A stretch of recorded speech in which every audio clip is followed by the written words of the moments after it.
Get flu jabs now, says health expert amid the start of summer flu season. Erika Kirk, the widow of late U.S. conservative activist Charlie Kirk, vows to keep her husband's work alive in her first comments since her husband was shot dead. And tennis fans swarm Victoria Park's arena in red as Coleman Wong and Team Hong Kong fight to grab their ticket into Davis Cup's World Group Playoffs in February.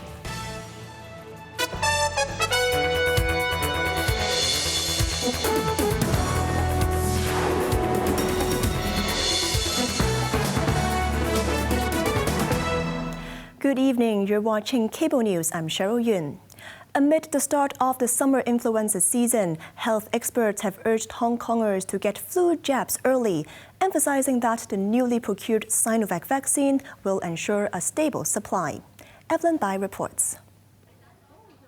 The Center for Health Protection has recorded increasing influenza activity over the past week, particularly pediatric influenza A infection.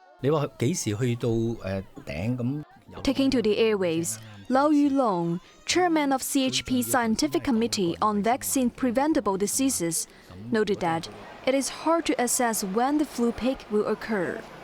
Lau explained that flu infections do not cause a sudden spike in cases, but an increase in infections can lead to a more severe patients requiring hospitalization, which puts significant pressure on the healthcare system. In the face of flu outbreaks at several schools after the new school term began, the infectious disease expert urged schools to maintain hygiene and advise students developing flu symptoms to stay home and wear masks if feeling unwell. Starting later this month, the seasonal influenza vaccination programs will offer 4 vaccines, including the Sinovac flu jab and vaccines from AstraZeneca and Sanofi. He assured the safety and effectiveness of the newly introduced Sinovac jabs. The reason for acquiring another product is really in line with what we call vaccine security. Now, obviously, vaccine must be safe, must be effective, that is without question. For any vaccine that is registered in Hong Kong, the safety and the effectiveness or sort of usefulness has already been proven beyond doubt. The citizens need to realize whether this is Sanofi or Sinovac, they are equally good for Hong Kong. And regarding the choice, I have to make an emphasis because another idea for vaccination program is about how to use our taxpayers' money to the best. He added that Hong Kongers are not entirely without options. They can discuss getting other brands of flu vaccine with their private doctors. Evelyn Bai, Cable News. 3 workers have been injured in 2 separate industrial accidents today in the city. Jeremy Zhu reports. In Cheung Kwan O, an air conditioning technician was seriously injured at around 4 p.m. The worker was carrying out duties on the podium level of a private housing estate, Park Central, when he was struck on the neck by a piece of falling concrete. He was left unconscious and taken to hospital in critical condition. Police have initially classified the case as falling objects from a height. Separately, at a Kowloon Tong residential construction site on Broadcast Drive, 2 construction workers aged 27 and 36 were using a material hoist at around 1 p.m. when it suddenly plunged from around 10 meters high. The platform came to a halt roughly 2 meters above the ground, leaving both men injured and trapped. They were eventually rescued by firefighters. 1 worker suffered a broken leg, while the other sustained multiple injuries. Police have classified the case as an industrial accident and notified the Labor Department for follow-up. Jeremy Zhu, Cable News. A 37-year-old woman died after her private car collided with a medium-sized truck in Ta Kwu Ling in the small hours. The fatal accident occurred at 4:55 a.m. when the woman was driving along Man Kam To Road towards the border checkpoint. It was believed that she failed to brake in time and rammed into a stationary truck. The impact caused the front of her car to wedge under the truck, shattering the windshield and deploying the airbag, which was later found stained with blood. Sustaining serious head injuries, the woman was pronounced dead at scene. An air conditioning unit at a shop in Causeway Bay was suspected to have overheated and caught fire, prompting a number of residents to evacuate. The incident occurred at Waldorf Mansions on Causeway Road, where a lighting shop on the ground floor caught fire at around noon. Thick smoke rose through the building, prompting multiple residents to call for help. The Fire Services Department deployed 4 breathing apparatus teams and used an aerial ladder to rescue 6 residents from lower floors. 2 water jets were used to fight the blaze, which was brought under control in about an hour. 1 man and a woman, believed to have inhaled smoke, required oxygen masks and were sent to Ratunji Hospital after initial treatment. The Center for Food Safety has reminded the public not to consume a prepackaged cake that may contain mold.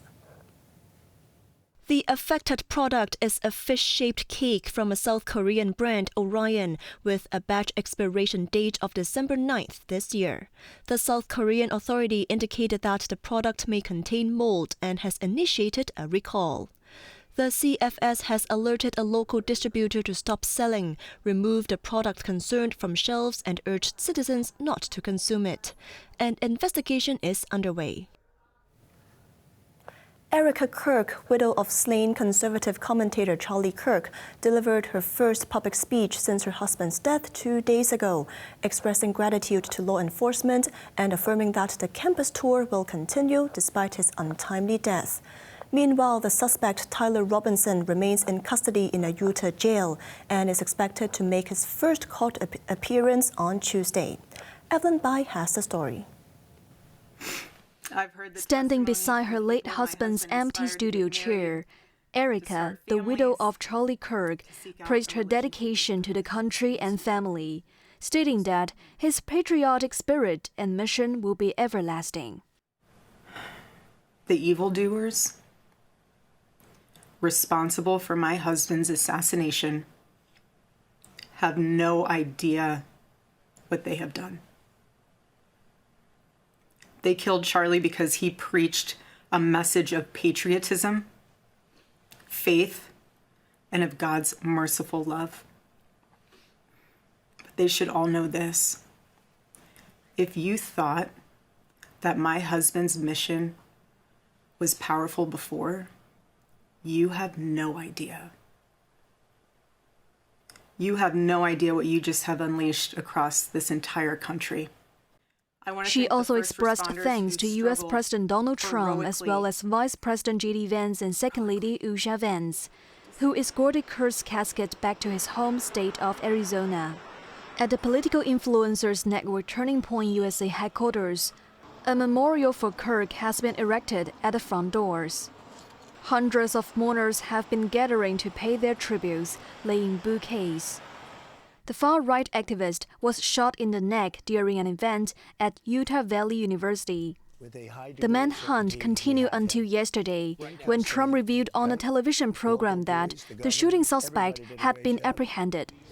Utah Governor Spencer Cox said Robinson confessed to a family friend, and he had become increasingly politically active in recent years and had expressed a strong dislike for Kirk, criticizing his political views as hateful.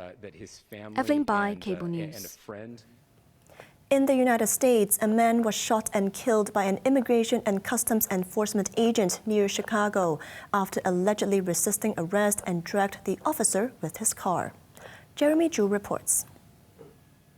According to officials, the incident occurred on Friday in a suburb of Franklin Park. ICE had attempted to arrest the man, but he resisted and drove towards the agents. One officer was dragged by the vehicle.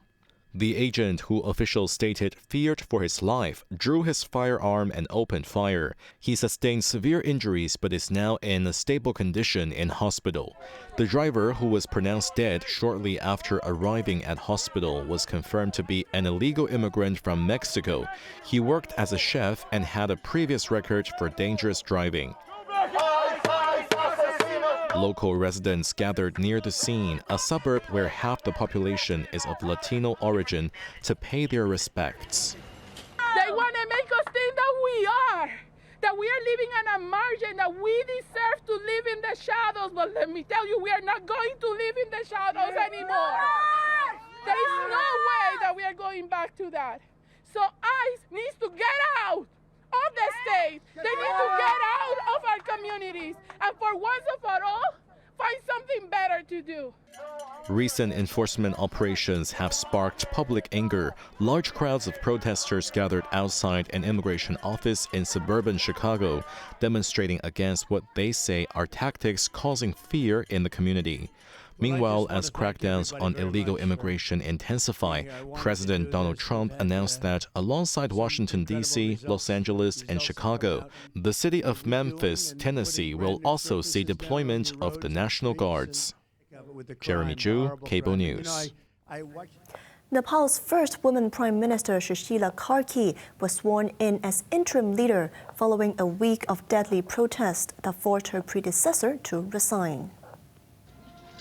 Kirk was sworn in by President Ramchandra Paudel at the presidential residence.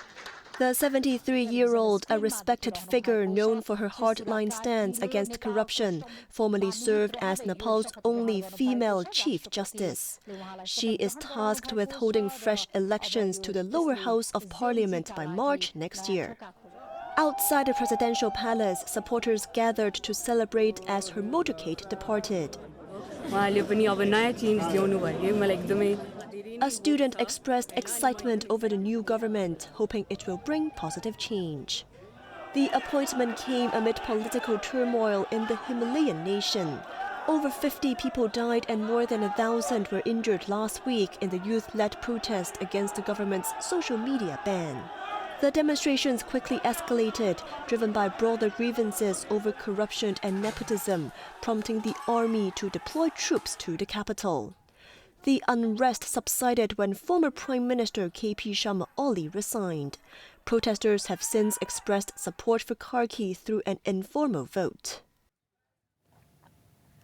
The United Nations General Assembly voted overwhelmingly to support a two-state solution for the Israel-Palestine conflict, highlighting the deepening divide between U.S.-backed Israel and much of the international community over recognizing a Palestinian state. Draft Resolution A/80/L1/Revision 1 is adopted. The New York Declaration on the peaceful settlement of the question of Palestine and the implementation of the two-state solution passed with 142 votes in favor, 10 against, including Israel and the United States, and 12 abstentions. The declaration delivers the UN's strongest condemnation yet of Hamas' attack on southern Israel on October 7, 2023.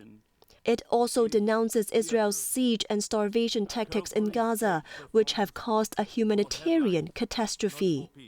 The vote follows Israeli Prime Minister Benjamin Netanyahu's firm rejection of a Palestinian state on Thursday and the country's continued bombardment of Gaza. Meanwhile, the U.S., Israel's closest ally, called the resolution a misguided and ill-timed publicity stunt. Presented by France and Saudi Arabia, the resolution endorses recognition of an independent, Hamas-free Palestinian state and promotes a two-state solution. On to the weather now. The weather will be fine, very hot during the day. Temperatures will range between 28 and 34 degrees. Light winds, a few showers and sunny intervals in the following couple of days. That's our news tonight. I'm Cheryl Yun. Thanks for watching and good night.